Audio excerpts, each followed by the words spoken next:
The heavy clunk of my front door shutting echoed in the crisp morning air as I walked out at 6 a.m., travel mug of coffee in hand. I looked at my driveway, and my brain just short-circuited. My $80,000 custom work truck was gone. Just empty concrete, stained with a single drop of morning dew. Complete, suffocating panic set in. I drive a 2023 Ford F-250 Super Duty with a custom-fitted utility bed. Inside the locked, reinforced steel boxes in the back was over $20,000 worth of specialized welding and contracting equipment. It is my entire livelihood. And it was just vanished. I dropped my coffee. It shattered across the walkway, splashing hot liquid onto my boots, but I didn't care. I patted my pockets wildly. My keys were still inside on the kitchen counter. I hadn't left it running. Someone had legitimately stolen an $80,000 rig right out from under my nose. I whipped out my phone, my hand shaking so badly I could barely unlock the screen, and prepared to dial 911. But before I hit the call button, my thumb instinctively hovered over the Ring security app. If I was going to talk to the police, I needed to give them a timeline. I needed to see exactly when the thieves struck. I opened the app, went to my driveway camera, and scrolled back through the night's motion alerts. Nothing at 5 a.m. Nothing at 4 a.m. Then, I hit a massive block of motion activity at 3:14 a.m.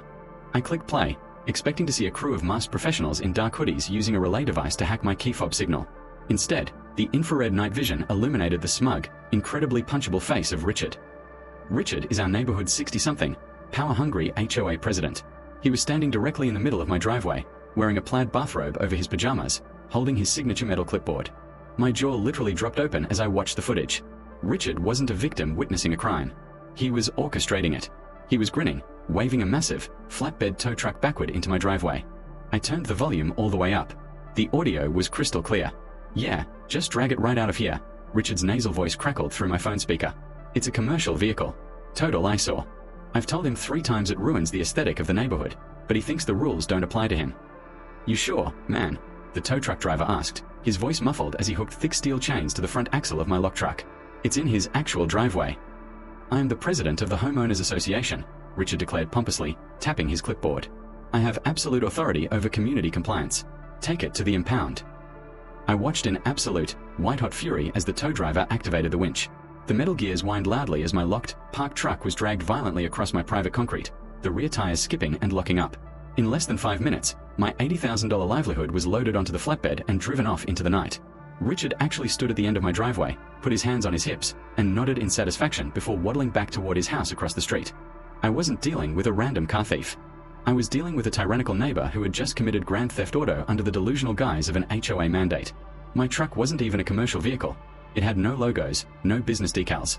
It was just a large, personal truck I used for my job. I didn't call 911 right away. I locked my phone, marched straight across the damp grass, and hammered my fist against Richard's front door until the wood rattled. I hammered my fist against Richard's heavy oak front door. Bang, bang, bang. I waited. Nothing. I hammered again. Out of the corner of my eye, I saw the living room blinds twitch. He was in there, hiding like a coward. Furious, I pulled out my phone and dialed the number listed for him in the HOA community directory. He answered on the very first ring. He didn't sound like a man who had just been woken up at 6:15 a.m. "Good morning, OP," Richard said, his voice dripping with unbearable smugness. "I assume you're calling because you finally noticed your driveway is in compliance with the neighborhood aesthetic." "Where is my truck, Richard?" I demanded, my voice dangerously low. "It was removed," he stated proudly. "Section 4, Paragraph B of the bylaws strictly prohibits commercial vehicles from being parked overnight outside of a closed garage. I've warned you about that eyesore. It's a personal daily driver." I yelled, pacing in the middle of the street. "It has 0 business decals. It's registered in my personal name, not an LLC. Having a utility bed doesn't make it a commercial vehicle under state law, you delusional tyrant. You committed grand theft auto." "The HOA board defines what is and isn't a commercial eyesore," Richard countered smoothly. "Apex Recovery has your vehicle. And just a heads up, because it's a heavy-duty truck, it required a specialized flatbed. The impound release fee is $1,500. Cash only. I suggest you head over to the ATM. Have a blessed day." He hung up on me. I stood in the street, staring at my phone. $1,500? Cash only. For a tow that happened exactly 3 hours ago. Statutory maximum tow fees in my state are strictly capped at $250 for the first 24 hours, regardless of vehicle weight. Something was incredibly wrong. I didn't go to the ATM.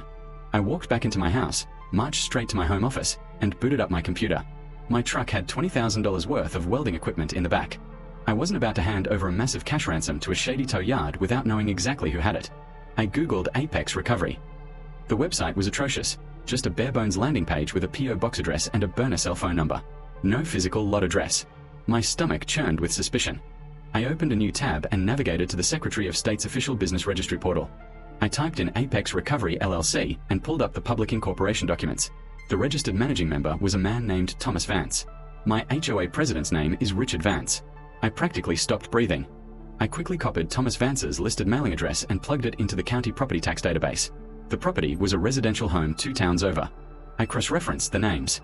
It was Richard's brother. The pieces fell into place with sickening clarity. This wasn't an overzealous HOA dispute. This was a literal, organized racketeering scam. Richard was using his unchecked authority as HOA president to target high-value or slightly borderline vehicles in our upscale neighborhood. He would illegally dispatch his brother's shadow company tow truck in the dead of night, drag the cars to an undisclosed location, and extort the wealthy residents for massive, untraceable cash-only release fees. They were running a highly lucrative, illegal towing ring right out of the subdivision. And Richard had just made the biggest mistake of his life by stealing a truck completely covered in high-definition 4K security cameras. I didn't grab cash. I grabbed my keys, a flash drive with the ring footage, and a printout of the LLC documents. I was going to the police. I didn't call Richard back to argue. Arguing with a narcissist is a waste of breath.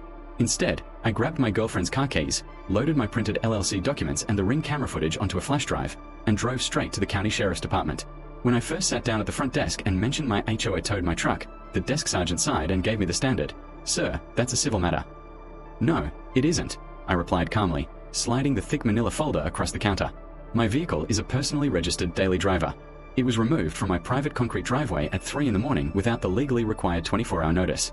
The HOA president demanded a $1,500 cash-only release fee, and the tow company is a shell LLC secretly owned by his own brother." The sergeant paused. He opened the folder, looked at the Secretary of State printouts, and then plugged my USB drive into his computer to watch the 4K night vision footage of Richard directing the theft. The sergeant's bored expression vanished. He immediately picked up his desk phone and called a detective down to the lobby. "This isn't an HOA dispute," the detective said 20 minutes later, reviewing the evidence in an interrogation room. "This is an organized extortion ring.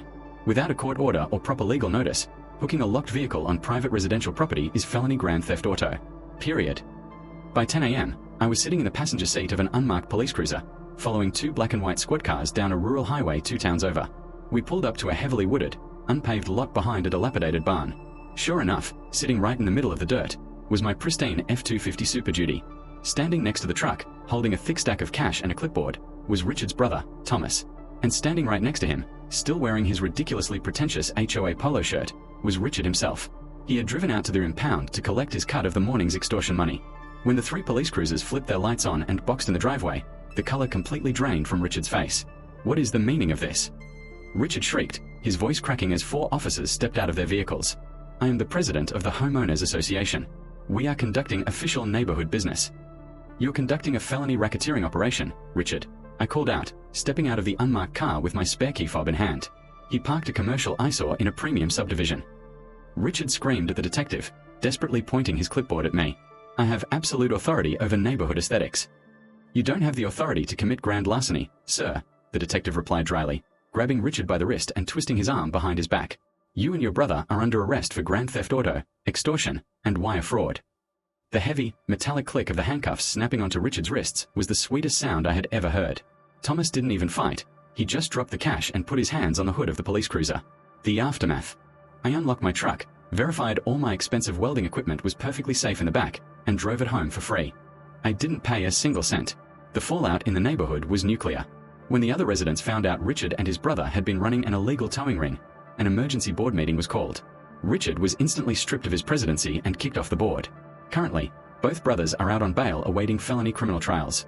Meanwhile, my lawyer just served Richard with a massive civil lawsuit for property damage to my truck's drivetrain from the illegal tow, plus emotional distress and lost wages. My truck is still parked in my driveway every single night, and it has never looked better.